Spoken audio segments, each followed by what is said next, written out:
Warning: this show contains strong language, brutal opinions, and zero apologies given. Viewer discretion is strongly advised. Welcome to Savaged Unfiltered, where truth gets raw, opinions stay real, and nothing is off limits. This isn't your average podcast. It's the unfiltered conversation you've been craving. Politics, culture, chaos, we're diving into it all. No scripts, no safe spaces, just savage takes and real talk. You're in the right place. Strap in. It's time to get unfiltered. Savage. Oh, hey guys, what's going on? Savage here. Oof, we got a crazy show for you today, guys. But before we get there, guys, I want to say thank you to some of these people that make this possible. I want to say thank you to our good friends down there in South Florida. Been partnering with these guys for, God, probably about 3 seasons of the show now. Blackout Coffee, guys. They are literally my conservative friends. Every time I'm down there in Florida, every now and then, like I'll stop at their shop, right, where they, brew their coffee and also make their coffee there in Fort Pierce, Florida. And my friends down there, including John, the CEO, always happy to see me. He's like, I love what you're doing, Savage. I love how you're promoting us and everything else. Is there anything we can do? I said, yeah, stop sending me the free samples every month. My garage is looking like a garage sale or some kind of flea market. I got boxes all over the place from you guys. But anyway, I appreciate them. I mean, they're awesome. They really are. I mean, I can't say more than enough. Conservative company, backed by veterans. Literally, John is a veteran himself, served this nation well. And he's serving this nation now as a business owner and just delivering quality with the craft behind the coffee. Some of his amazing products, Brutal Awakening, right? I know leftists, they hate that. He tells me all the time when he goes to like different shows or events that, promote the brand, they just kind of walk away, the leftists. But I mean, don't get scared, guys. He's, the business is not walking away from that aspect, but when they walk away, you see just literally a flock of conservatives that just come over and they want to know what the company's about, how it started, and everything else. So they live by these words, guys: stay free and stay awake. And I love that because they're a non-woke company, literally. And it says it right behind their labeling. Again, Brutal Awakening, for some of my listeners and followers that support the Second Amendment. They have products for you called 2A Guns and Gadgets, right? So, check them out today, guys. Scan this QR code on the screen. If you're not seeing us on the screen, just use code Savage15, and we're gonna give you some deals, guys. Especially, I get the inflation's coming down. The economy's improving though, but still, some people, they struggle with that shipping and handling. So it'll help out with that a little bit, guys.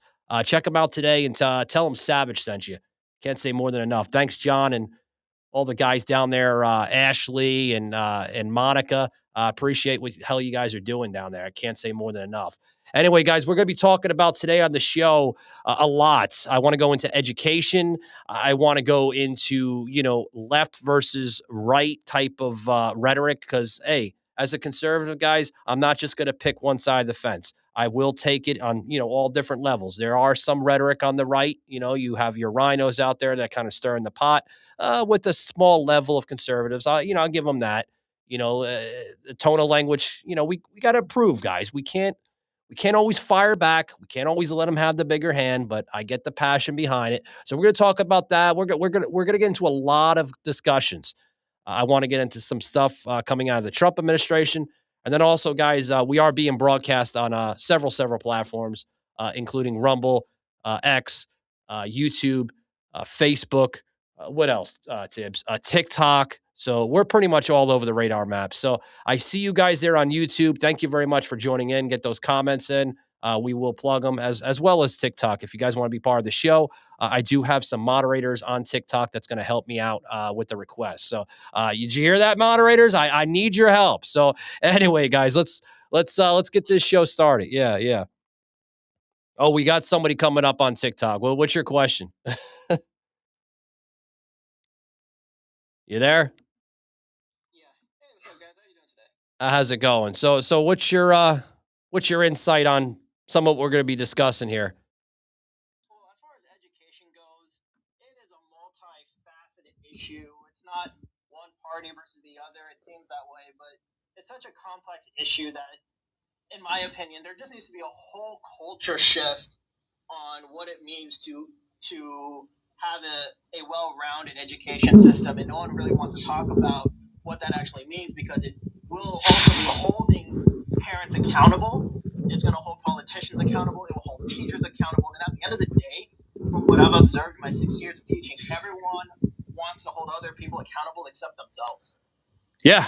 Yeah, I mean, the accountability needs to be there. I mean, I don't know how much more we have to emphasize that, how much more we have to push it, how much more we have to basically advocate that to the American society. I just don't understand it. And when we do push that envelope, but like we're we're sometimes pushed back because we're being too extreme on that. I mean, I'm not just making up this type of terminology. I mean, this is exactly some of the feedback you get when you go in other panels, whether it's on TikTok or X or anything. So, again, accountability of measure, very and very important. So, um, other than that, I mean, what else? What else more can we expect going forward in 2026, sir? In terms of 2026, to be fair, I will say that I ended my 6 year career just because of the burnout of teachers. And I'm just going to say, from what I'm seeing so far now on the outside looking in, you're just going to expect more radicalization from states that are already radicalized already.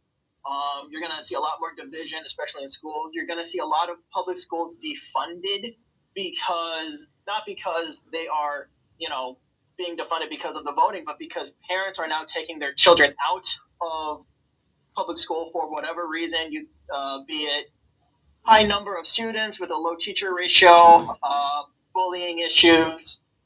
Maybe they're buying into rhetoric that may not even be an issue at their specific school, but they themselves don't even know what the teacher is teaching because they don't come to parent-teacher conference. They don't come back to school night. They don't get to know their teacher. Or maybe the rhetoric is real, and when they did go to parent night or to parent-teacher conference, they're like, yeah, this teacher is not the right fit. The school is not the right fit, so we got to take out. But what we are going to be seeing in the next 4 years, I think, is a mass exodus of families going into public school. They're going to find charter. They're going to find private. Homeschooling is now on the rise. Some of it is good. Some of it is bad. But that's what I see is really going to happen because a lot of people are now really starting to pay attention to what is being taught at schools now. For some of it, it's a very positive thing. But at that same token, there's going to come with a lot of misinformation. I got you. I got you. So, anybody that wants to, I see we do have some moderators. Lily, what's your views on this? I think education needs to be where it is. I think we need to do a lot of investigation in their teaching the left ideology. I think that I don't know. I think that we need to come with some sort of like resolution with our education system. It's failing very fastly. From what I've seen, a lot of students aren't even at their reading grade level. Their grades lower. Yeah, definitely. Definitely. It is lower. Now, I want to plug a clip here. Now, this is a former teacher literally going into some of what you guys are talking about, with basically, I mean, she's coming out and literally like exposing some of these public schools where teachers are, found to be passing students who can't read, who can't write, or literally think for themselves, right? Logic thinking. Now, this video, it may disturb a little bit of people. I don't know if you've seen this video, but it is actually going viral right now on X. It has obtained just about over 18,000 views, and it's constantly climbing. This was actually just put out about a month ago, actually. So, I mean, yeah, it's a slow climb, but I mean, still, this is exactly what we need to show America and wake people up, guys. Check this video out. Now that I am no longer a teacher, thank God, I can finally say the things that have been on my mind all school year. Okay? As somebody that taught high school and basically educating our new young adults, we should all be scared. Every last one of us should be scared. These kids cannot read. They cannot write. There is no type of comprehension skills, no type of critical thinking. They cannot do anything on their own. They expect everything to be taught to them. Well, I won't even say taught. They expect everything to be given to them. So in my class, we did this thing where I made them write once a week. So they would have some type of assignment where they would have to write at least a paragraph, meaning 5 sentences. 5 sentences. The amount of assignments that I got in with 1 sentence, 2 sentences, the amount of complaints I got with the whole 5 sentences, that's too much. Can we do 3? That's the problem. Let me just stop it there, and I'll play a little bit as we kind of comment on that. That's the issue. It's not enough, right? They're getting frustrated, and they're getting complacent with other side distractions. Maybe social media. Maybe they're on their phones when they're supposed to be paying attention to the educator. That's the problem with our education today. I think that's one of the reasons why our education is failing us. And if you guys want to kind of jump in, by all means, come on and chime in. But I appreciate the respect, as I'm the main host, and I really can't say that more than enough. A lot of echo chambers on this platform, but I appreciate it. So anybody want to weigh in on that? I know we got Victory in here, and then Adam. Go ahead, Adam. One thing I wanted to add earlier, but I was kind of stuck with something else that they seriously need to they really need to bring back is when my mom told me she was going to school, they had financial literacy classes, they had home economics classes, they taught the younger generation where money comes from, how to save it, what a good interest rate is or a bad interest rate is, how to save for your future, what's a Roth, what's an IRA, how do I invest in stocks, bonds, CDs. My mom learned all that stuff when she was a kid, and I noticed that a lot of the younger generation, I have a couple friends here and there who are classified as Gen Z, they have no clue about other than get a job, make a paycheck. That's it. That's as far as the knowledge goes.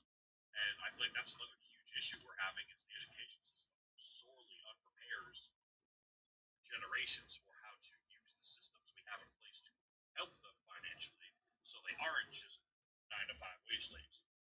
Yeah, I mean, I can agree to that. Look at this here. Where this woman basically kind of went into the scenario where they can't read, they can't write, they can't do math, they have zero critical thinking, right? Here's where the issue is, right? Again, yeah, I blamed it on laziness. That is a factor, but it isn't just laziness. It's a systematic failure coming from institutes that are not pushing the envelope enough, because you actually have some educators, not all, some educators that actually are distracted from pretty much teaching the class themselves. They're on their cell phone. They're doing TikTok videos, right? They're doing, all these little things that they shouldn't be doing while they're in class. And some of these teachers have been caught red-handed, and that's not acceptable. I'm sorry. Like, this is our next set of youth going forward with our future. I mean, Well, I also feel like think about like if you look again, if you look back in like history or talk to like the boomers and like the older Gen Xers about what school was like for them. Like I was a millennial, right? I was homeschooled all the way up until I was in college. I graduated high school at 16, right? But I talked to a lot of the older generations about what education was like for them going to schools, and they always talked about how teachers were allowed to teach how they felt it was necessary to teach for the class that they had. What a lot of these teachers have now is they have these government issued, pre-filled out, pre-prepared packets that they give to the kids, and they're not teaching the kids. They're really just grading the packets. Like, yeah, they'll explain it a little bit, but they're really just reiterating what's already on the packet.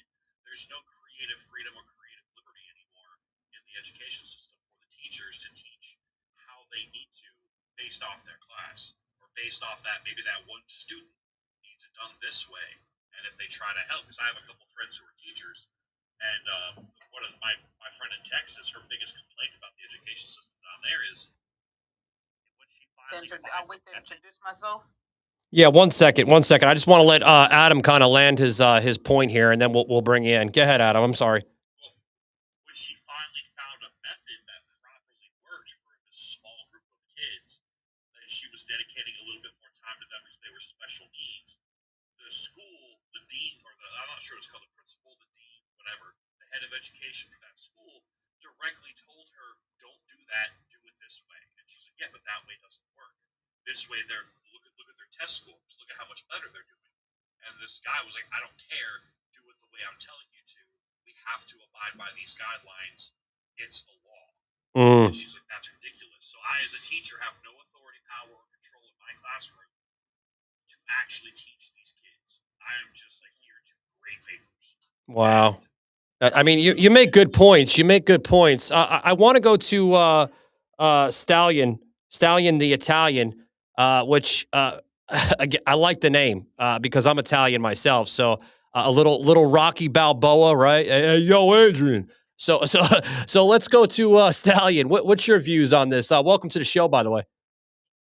Hi, I want to talk to Adam actually. Oh, okay. Adam Good. No, ma'am. I have a lot of friends though who are teachers. Okay, never mind. What's the panel about?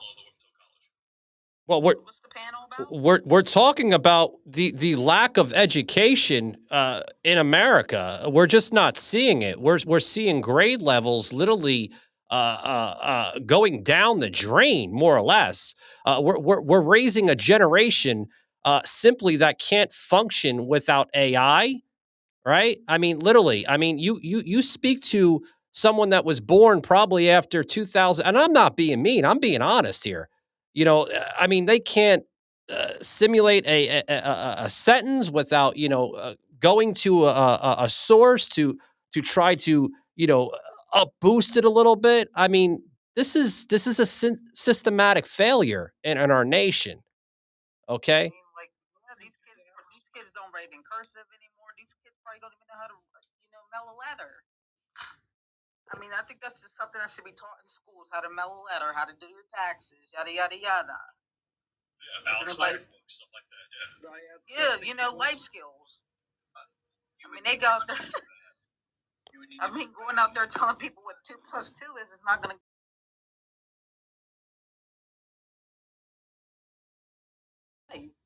But hey, Cursive. I think they stopped teaching cursive is because writing the AI can read. Cursive is a meaningless exercise in writing. You can go to calligraphy classes if you want to write that, but an average person does not need cursive. We have computers. But it was good for expanding that. Well, hold on. Let me challenge that for a minute here. So the importance with cursive actually resonates in the business world to this day.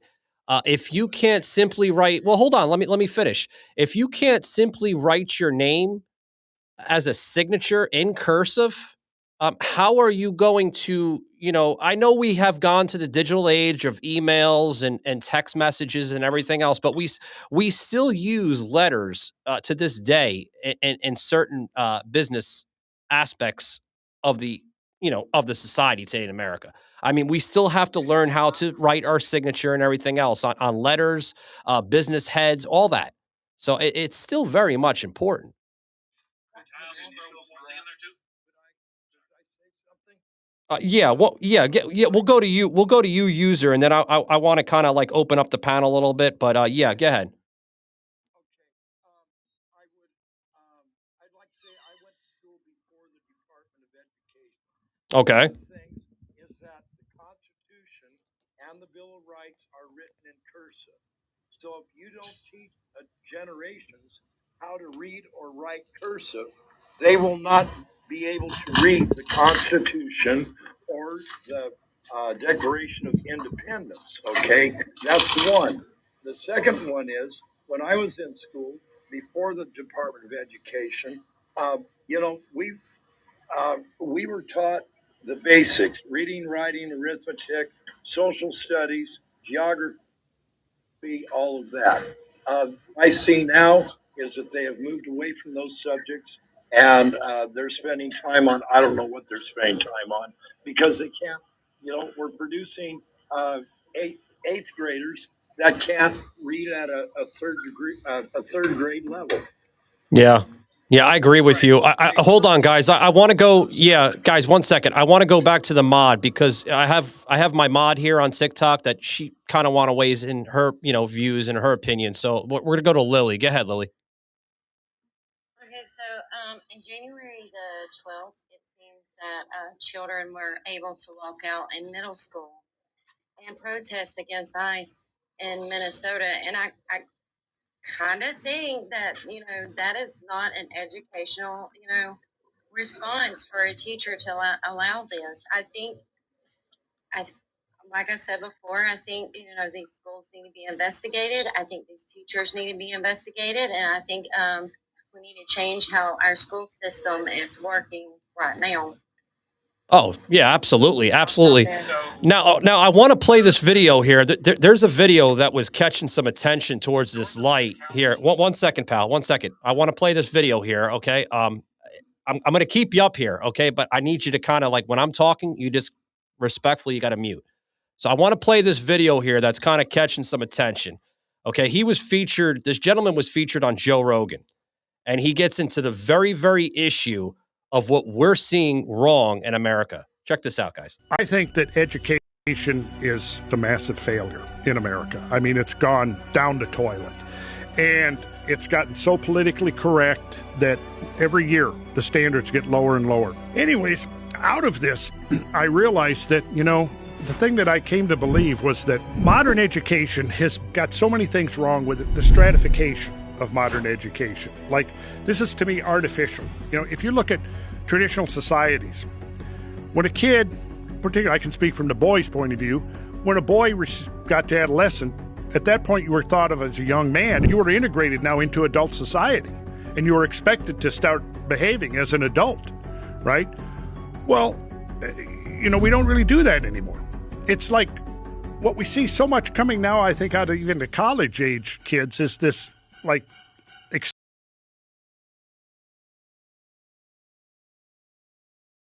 extended infantilism. I mean, we are seeing that.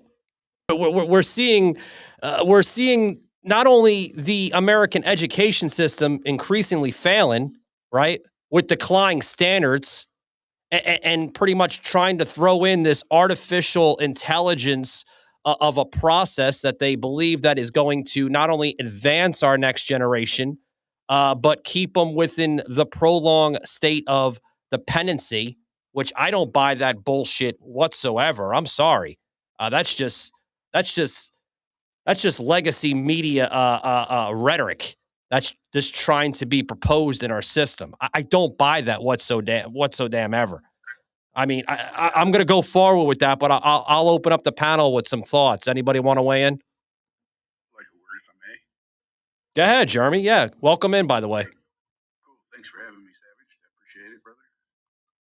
And Shout outs to your papa. Oh, thank you very much. Yeah, he's doing well. Thank you. You're welcome. And hey, there's some stuff here in the state of West Virginia when you're talking school systems. Our Board of Education has just screwed our little county here in this area. Just by northernmost county in West Virginia. I'm sorry. The northernmost county in West Virginia, right? No, this is well, it's already on the internet, so it's out there news. So Rome County, West Virginia, where I'm referring to. I mean, this place has been under like this liberal views, democratic way of thinking, or whatever, because they have now they consolidated several years ago 2 high schools, and I can understand when you consolidate in low-income counties to make things happen. But they did it, built this brand new school, and then years later, with their football programs and things, and sports are just seem to be so important more than education. They needed AstroTurf. Wouldn't do it, couldn't do it. So then the C-19 takes over in time. And then out of miraculously, they have all this funding for AstroTurf. Now in the past 2 years, 3 years, they've managed to put a middle school up there next to the high school after 15, 20 years or whatever it's been up there, and consolidated to one location. Now kids and parents and bus routes, it's horrible what's going on with the bus routes and kids having it's ridiculous. And because the reason why is because their democratic views have finally financially overran the system. You cannot continue to have grants that have, supplemental time limits. And when they run out, you continue those grants. You have budgets and they just continue and continue on. And now this school system has filed for state of emergency twice, maybe 3 now, I don't know, but I do know of twice, just so they can pay the teachers. Well, Jeremy, I like to weigh in, buddy, because we are catching some attention. We're catching some attention on other platforms. There's people actually viewing us right now on YouTube, and I actually have a comment coming in from YouTube.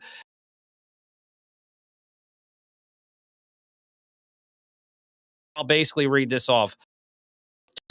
Don't give. But Jiggy is basically saying, how can we educate the uneducated, okay, when we constantly go through budget cuts in the educational system?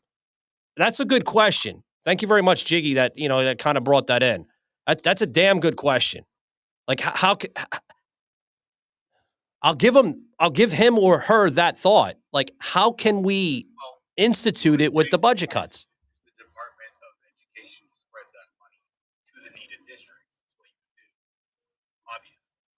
Obviously. To speak more on West Virginia. Yeah, I understand that. I understand that, but here's the problem.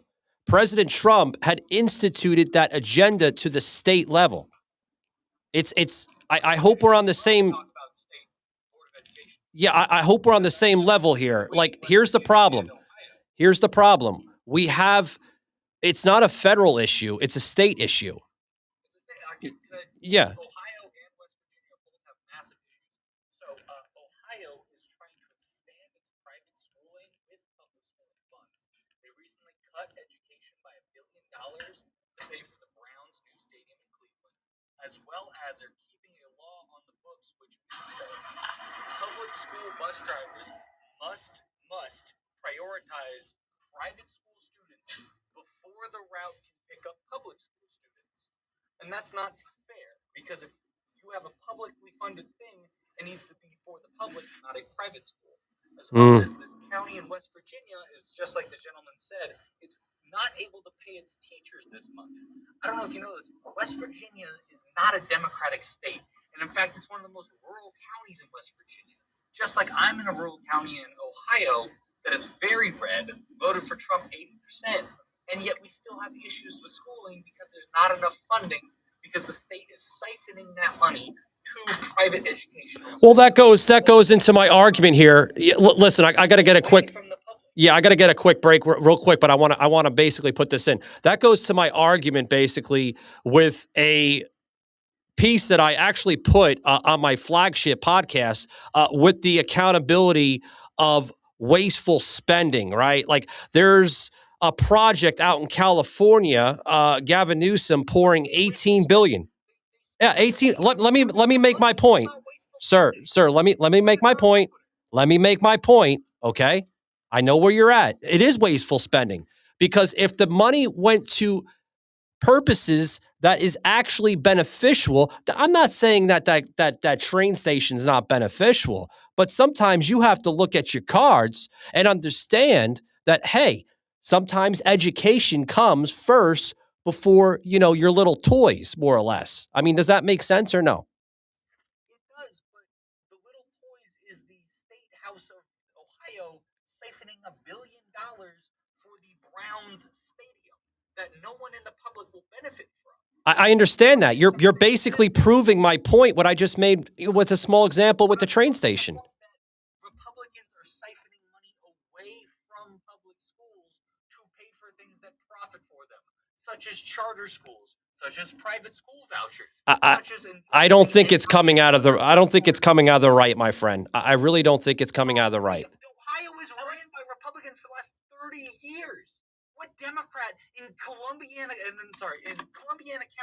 is removing our school buses, making them ferry private school students first? What Democrat in my county is doing that? What Democrat in my state is doing that? I'll give you a hint. None of them. All right. I'm going to challenge that point. Hey, bud, I'm going to challenge that point. I'm going to challenge it, okay? But I got to get a break in, okay? Because I am cross-streaming on other platforms, and I have to respect my network, okay? Guys, The ad break. I get it. Buy his classes real quick. If I may. Yeah, 1 second, pal. Let me drop this jerk here. Okay, 1 second. Thank you very much, guys, for joining us here. We're literally streaming all over the place: TikTok, YouTube, Facebook, Rumble, X.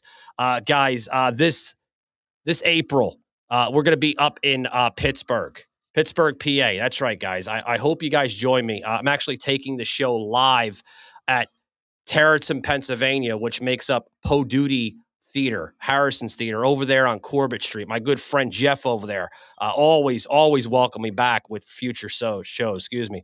So if you guys are in the Pittsburgh area, hope to see you out there. It's going to be 2 formats, guys. You can actually catch me live on their website at poduty.com, which is spelled Poduty, right? That's poduty.com. Tickets are available at events.poduty.com, available in either the live stream or in person. Tickets going for $10, guys. $10, you can't beat it. So join me out there, guys, April 13th through 15th, part of my Stomping Grounds Tour 2026. Back to the show. Yeah, guys on X, why is Savage talking a mile a minute? Well, because I'm in a leftist landmine once again on TikTok, and this is what I have to deal with. Yeah, go ahead. Who's talking? You got five heads talking at the same time. I was trying to say something before you had the break. Appreciate that. Do you mind if I say something? Go ahead. Oh yeah. I was trying to talk to the gentleman who just got removed, but I don't know if he's aware of this, but the superintendent of public instruction for Ohio, he says he's a nonpartisan person, but if you look at his policy and the way he budgets his schools and his funding process, they're very, well, I mean, I don't like to say this, but they're Democrat. Like, if you look at it, like, yeah, it might be a Republican state, Yeah, a Republican governor, but the superintendent of public instruction, he's basically a Democrat. And if you look at the list of like Republican to Democrat ratio, almost everyone in the public education sector on the state level, registered Democrat. There's only like, I don't know, 20% Republican. So that doesn't. Using politics is really a good method of doing it. But if you want to go down that route, well, he brought this into play, right? He's blaming red states, right? Look, folks. On X, you see the graphic right on my screen, right? Students behind their grade level, Out West, 39%. Midwest, 31%. Down south here, right? 29%. Northeast, 31%. Now, let me say something. Yes, out west, there's some red states and everything else. Okay. But where is the main percentage coming from? right? Where's the main percentage, right? I look at California. There's a main factor, right? California. Let's go over to the Northwest. A lot of bad red in New Jersey, New York. We'll go over to the Midwest, Minnesota, another one making up that high bracket that represents that 31%. Let's go down south, shall we? North Carolina, there's one right there. Georgia, Tennessee, they're doing pretty good. Florida, doing pretty damn good. Texas, not bad. So the percentage, okay, and please, guys, I'm not picking on you guys on the left, but those percentage markers are coming from Democratic-run areas, whether they're cities or suburbs. They have to do a little bit better. Okay. And I'm not making these figures up. So again, people on YouTube, don't think that my digital team just put in some fake stuff through a template. No, this is actually coming from Fox News, right? Through the Center for Education Statistics. Okay. And this was actually 2024 to 2025. Okay. So I can't give you 2026 because we're not through the entire fiscal year of 2026. Guys, this is exactly, you want receipts? I'm giving you receipts. So, I mean, this is just asinine of what they say. So, can I make a clarification on how, this debate between people using public taxes to fund their private schools? What it really is, it is the money follows where the child is going to, whatever school it is. And here's the thing, once that school accepts government funding, they have to abide by a certain amount of government, be it federal or local policies and regulations for them in order to keep that funding. So a lot of the times what made private schools really successful way back when, before they started to accept government funds, is that private schools had programs in place where parents had to volunteer their time to help out at the school, be it help the teacher grade papers or do the school lunch program or whatever. But now, because they've accepted government funding, they are no longer allowed to have programs where you can cut some of your tuition if your parent volunteers at the school. So a lot of these programs are now gone because they have to now deal with Title IX, Title II, Title 1 through whatever, because they're now taking government funding. It's really what it is. It's not that private schools are stealing money from the public schools. It's the fact that the tax money that would have been allocated to that student is now following that student to whatever school that they chose. So I really cringe when people say, oh, well, they're stealing from the public schools. It's like, well, no, they're not stealing. In fact, if we were to keep it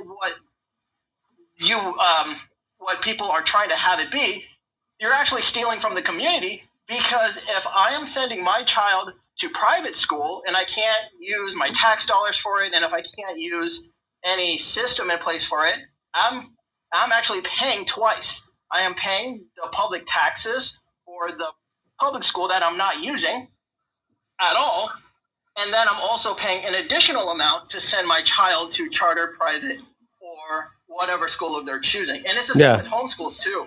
Homeschool parents have a lot of tax deductibility because they're not using those services provided by the government.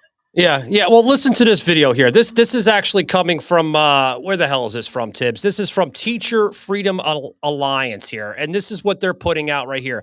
This gentleman that you're about to hear basically saying that all 50 states to teach kids the basics. Yeah, we see that. The basics are a necessity for future growth here. Check this video out. This is interesting because again, the concern is there, and that's what we need to do, guys. Are you getting a good education in America?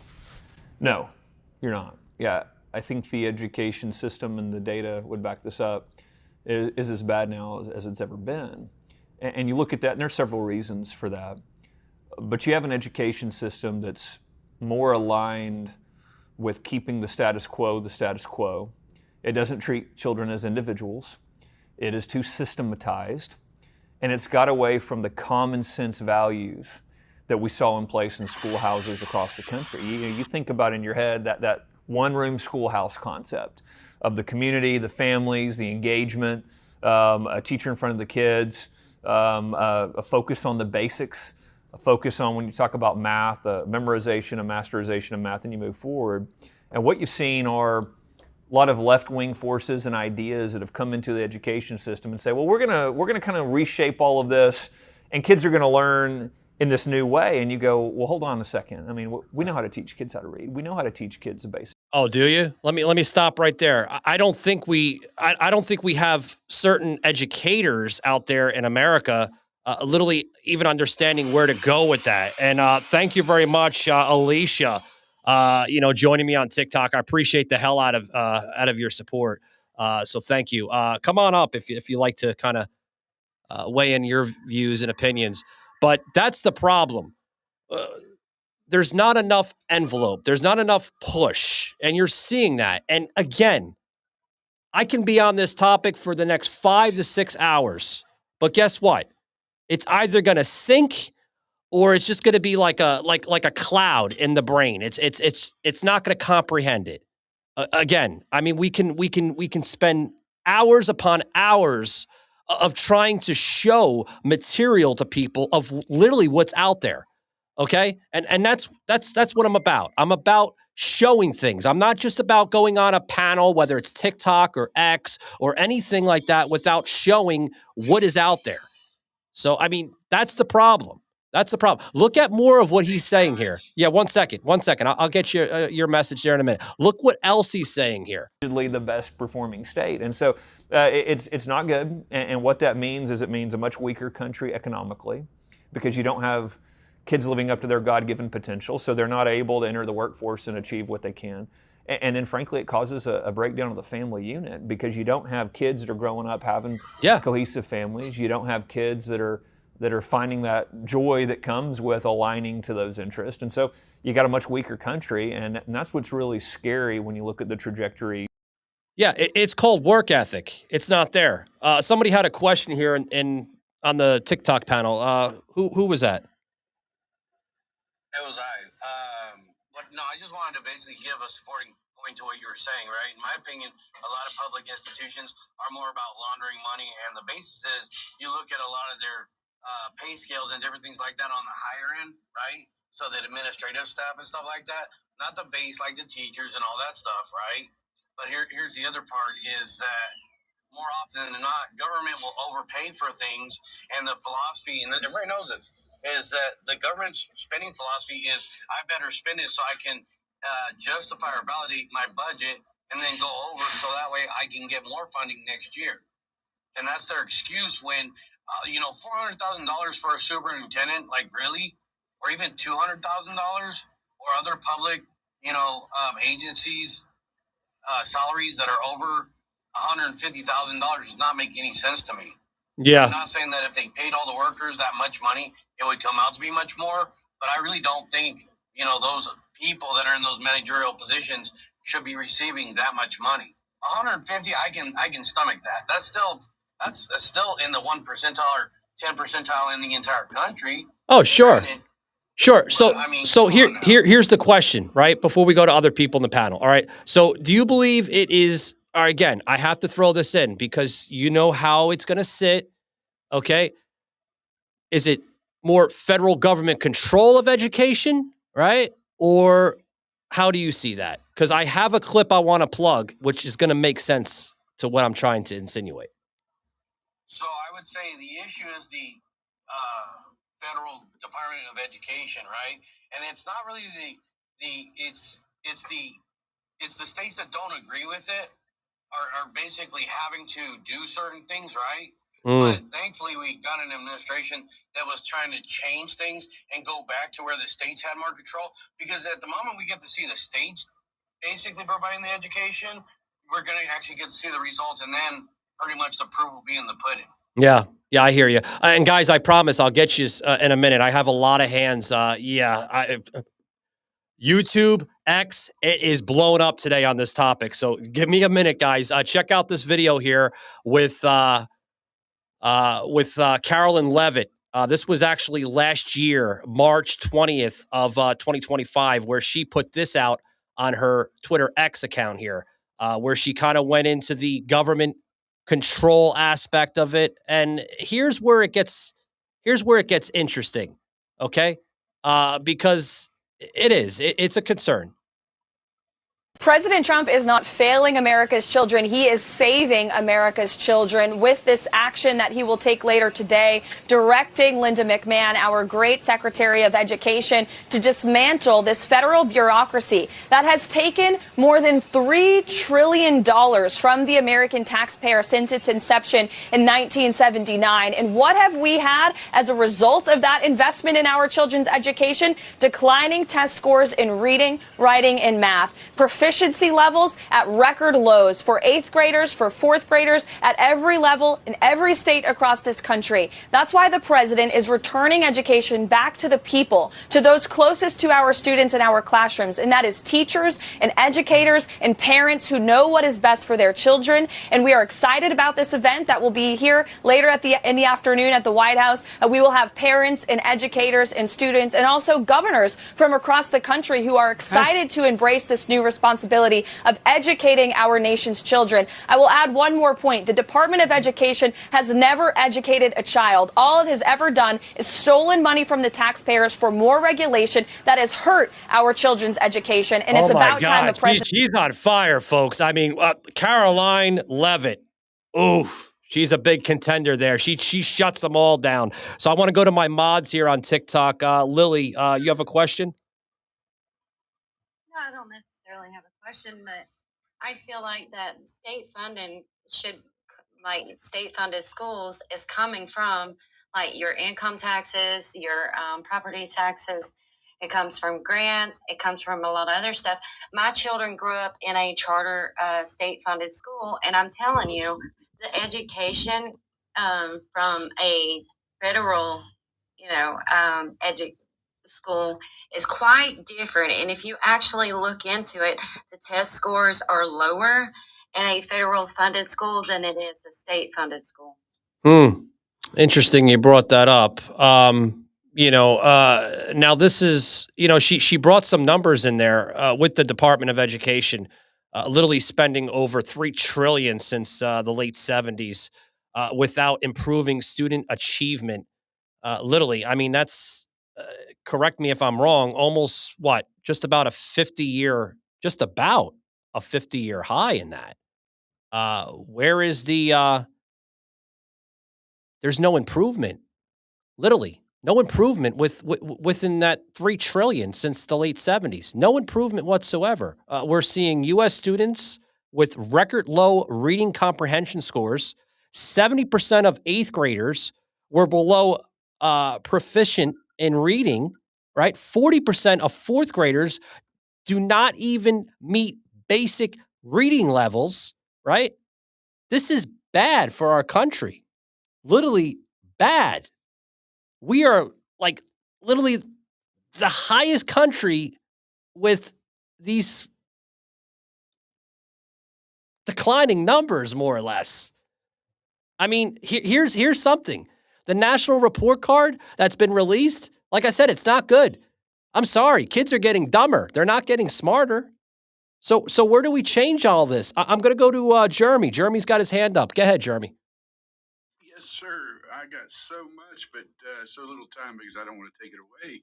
But, like you were just saying there, go back to 1984, where George Orwell says you change the words of definitions and time, and then let the children tattle on their parents, and that falls in the realm of, if you remember, with state funding and grants, children not in school with attendance or whatever for whatever reasons. Yeah. Parents were putting up on charges and things and put in the criminal system for that. And then not long after, children became criminals themselves for fighting or, whatever, smoking things or stuff like that at school. And, they've become criminals. So they themselves have been pushed to lose respect because we all know a lot of kids today don't respect their elders. And then, real quick, you, as your mod said there on TikTok, that talking about the the kids, all taxes and county taxes and so forth. And I don't have kids, unfortunately, I guess you could say. Yeah, I'm sorry to hear I that. pay my taxes, and yet I have to sit there and pay taxes to something that I'm watching go get flushed down the commode, and that's all these kids' education. Yeah. And then just real quick on top of that, here for you to go with is where is this curriculum and these books and all this stuff coming from? The government doesn't give that to us. Isn't that a private company that makes this education to be? Well, here's something. Here's something. I'll go real quick on that, and I want to bring this in for relevancy. I was in a panel a few days ago regarding this topic, and of what I was brought into understanding is that the actual books that get passed through, through the process, they're not really looked at all. They're just like, okay, we're just gonna pass it, and that's that. You know what I mean? It's not it's a sloppy mess. You know what I mean?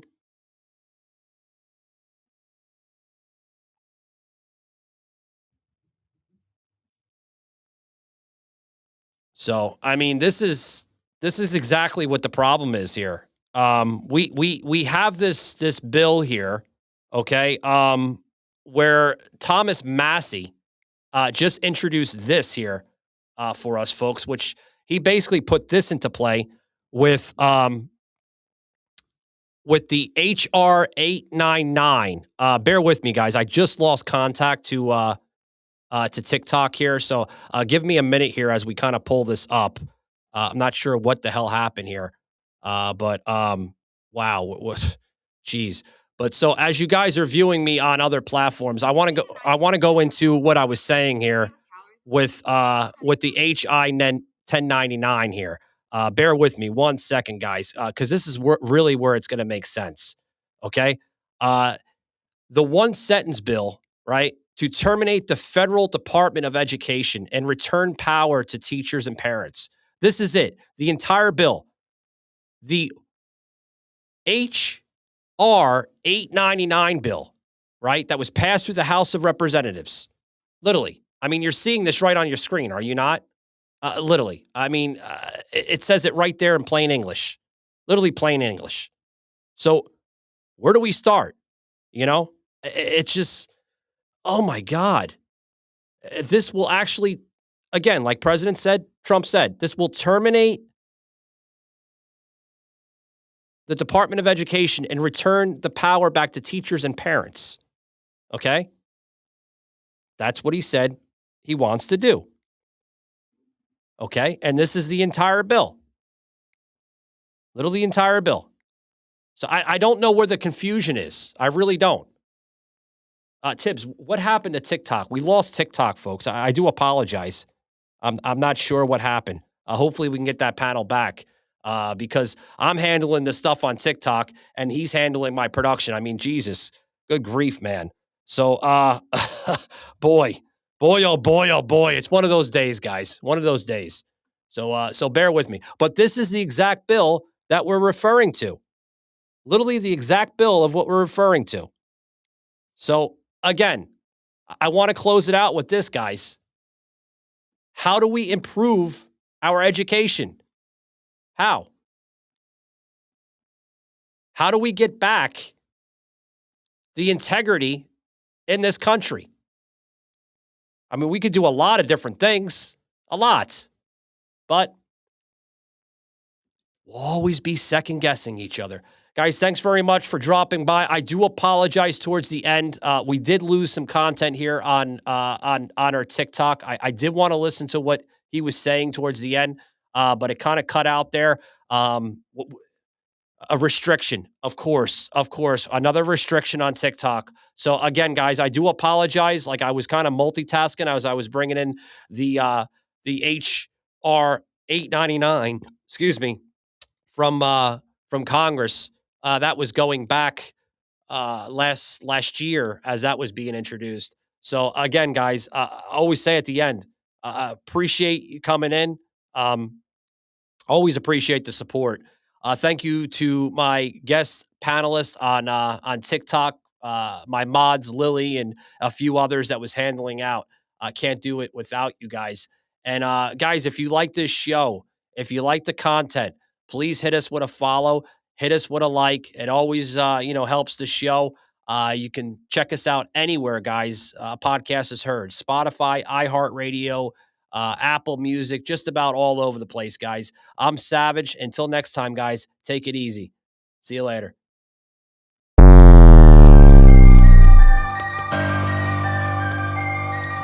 This had been a Truth Productions media episode. Thank you for listening.